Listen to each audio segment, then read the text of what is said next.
ගැමියා බුදුන් දුටු හැටි. හරි විශිෂ්ටයි. ඒ සරල විදිහටම තමයි ඔහුද. ඔහුගේ ජීවිතේම ගැමියාගේ ජීවිතේම බුදුදහම. බහුතරයක් අපේ ගැමියෝ බෞද්ධයින් නිසා හැම තැනකම තිබ්බේ ඒක. කවි ගත්තොත් එහෙම ඇසතුරුකේ තන මිරුකු ජින රතන කියලා ජන කවියක් හම්බ වෙනවා අපිට. කබහට වෙන එකක් මතක නෑ. ඇසතුරුක යට තෘෂ්ණාව නම් විද්දේ භෝග අමරිකා හැදු ජින බුදුන්ට ආදරෙන් කියන්නේ. ඔය අම්බලමේ පිනාටත් විග්‍රහ කරන්නේ එහෙමයි. මම අහලා තියෙනවා.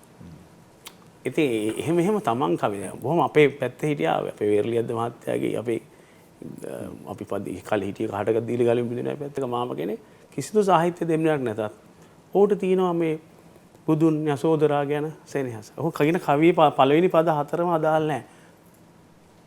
මයංගනේ පිහිටියේ සේරුවාවිල ජෝග්‍රෆි තරදී කවියක් කියනවා. හරිද? විරිතත් මාරු කරනවා. නෙළුම් නෙලන කොට තාලෙට කවි කියපල්ලා විරිතත් තරදී. හිලා මොටෙක් හිටියා පළු ගහක් යට මේ රැට ඇහෙන කවිය අපිට. අන්තිම පදේ ගෙදර පඩි ගාවට එල කියන්නේ. ඔන්න එයාගේ තියෙන දහම්. යසෝදරාවට කියපිය සැනහෙන්ට මේක. මම අන්තිම කවියෙන් නවත්තන්න. මේක තමයි අපේ ගැමියා සරලව බුදුන්ගෙන් වටහාගත් දහම.